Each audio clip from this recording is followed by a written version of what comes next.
I'm going to say something that might make you uncomfortable. Sometimes the hardest part of getting help for perimenopause isn't the symptoms, it's being believed. And personally, I think that's exactly why a mainstream soap scene like EastEnders can hit harder than 1,000 health articles. So here's the story vibe: hot flushes, anxiety, zero energy, and that awful feeling that you're becoming a stranger to your own body.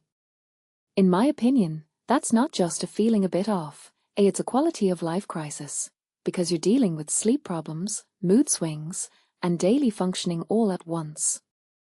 And when the system responds with doubt, you don't just lose time. You lose confidence.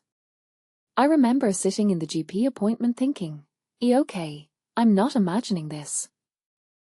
I'd spent months trying to connect the dots, and what makes this really interesting is, perimenopause is one of those conditions that can masquerade as stress, burnout, or mental health. That's a big deal because it makes people misunderstand what's happening to you, and it also changes how seriously you're taken. And yes, I'm going to be blunt, the age piece is where a lot of the dismissal starts. When my doctor told me I was a very young to be experiencing it, my brain instantly did this panic math. If I'm too young, then what am I even supposed to be? Personally, I think that's a trap. You get so focused on proving you belong in the category that you forget the category isn't the point. Symptoms are the point. Here's the factual anchor.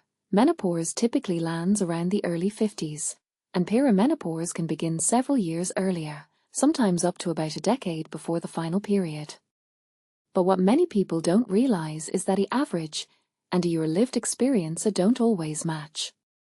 From my perspective, the moment a clinician treats a not typical as a not real, the conversation stops being medical and starts being emotional.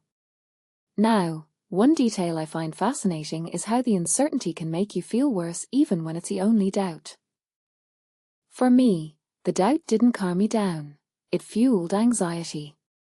I already felt like a shell of myself, and I didn't know if I had the energy to fight for care. This is where the system often leans on tests that don't tell the whole truth. I did end up with blood tests, and the results came back normal. The problem is, in perimenopause, normal labs can still coexist with very abnormal symptoms. Personally, I think it's like checking your car's dashboard lights once and declaring the car fine, even though the engine has been stuttering for months. What makes this really significant is how the next step is sometimes framed. After there's normally results, I was offered options that didn't match what I believed was happening: leaflets, CBT resources, and the suggestion of an antidepressant, or waiting to see if it improved. In my opinion, that might be helpful for some people, but when you're telling a clinician, I don't feel depressed, I feel hormonally wrecked, it matters that they take that seriously rather than rerouting you into a different symptom story. And I want to connect this to the EastEnders scene, because it wasn't just a drama.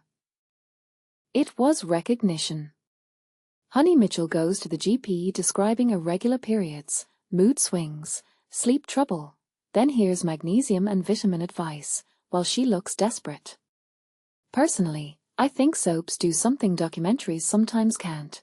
They show you the helplessness of being dismissed in real time, in a way that viewers can emotionally clock immediately. One thing that immediately stands out to me is the emotional mismatch in that moment. The character's pain is escalating, and the response feels small, slow, and misaligned. From my perspective, the prescription offered in the scene, an antidepressant route, lands as symbolic. It's not just about medication. It's about the message: we're not listening to what you think the cause is. Here's the deeper question this raises: are we treating symptoms, or are we treating narratives? Because personally, I don't think the issue is that clinicians are evil or ignorant. I think the issue is that perimenopause lives in an awkward space, half biology, half lived experience, and often filtered through assumptions about mood, age, and a women's health stereotypes. Now, let's talk about the relief part, because it's important. After hitting that wall, I booked with a specialist private clinic, the Newson Clinic, because I wanted to feel heard. And within a short time of speaking to a specialist doctor, I was prescribed HOT, and honestly, the relief was huge. I'm not saying EHOT is the answer for everyone. I'm saying something else. The act of being taken seriously changes everything. Personally, I think that relief comes from two things. 1. The symptom care feels targeted. And 2. Your body stops feeling like a mystery everyone else refuses to solve. This is also why the audience reaction to the EastEnders episode makes sense. Viewers weren't just watching a plot, they were recognizing a pattern. Desperation met quickly with one kind of treatment pathway, and not the one they believed fit their symptoms. And from my perspective, that's why menopause conversations keep going viral. People can tolerate discomfort, but they can't tolerate feeling invalidated. Menopause experts have called out how hard it can be to access safe, body-identical hormone treatments through some GP pathways. And I actually find the frustration from clinicians interesting too, because when even doctors say they're embarrassed by these stories, that tells you this isn't a patient imagination problem. It's a system problem. So what do you do if your GP dismisses you? I'm going to give you the practical steps, but with the attitude of a strategist, because personally, I think you need strategy when you're dealing with a busy healthcare system and limited time. First, keep a symptom diary. Not a perfect journal, just a simple record over 2 to 3 months. Track mood changes, sleep patterns, energy swings, and the impact on relationships and work. What this really suggests is a data is power, because when you walk in with consistent examples, it becomes harder to wave you off as vague stress. Second, bring up nice guidance. Personally, I think it helps to show you're informed without being argumentative. It signals you're not there to argue the existence of perimenopause, you're there to discuss evidence-based options. Third, ask for the reasoning. If your clinician isn't considering HOT, ask why, specifically. What makes this deeper is that a because I said so isn't medical reasoning, it's road blocking. From my perspective, a good clinician should be able to explain the risk-benefit trade-offs relevant to your situation. And if you still aren't being heard, seek out specialist menopause services, including specialist NHS clinics. I know that isn't equally accessible for everyone, and that inequality is part of the tragedy here.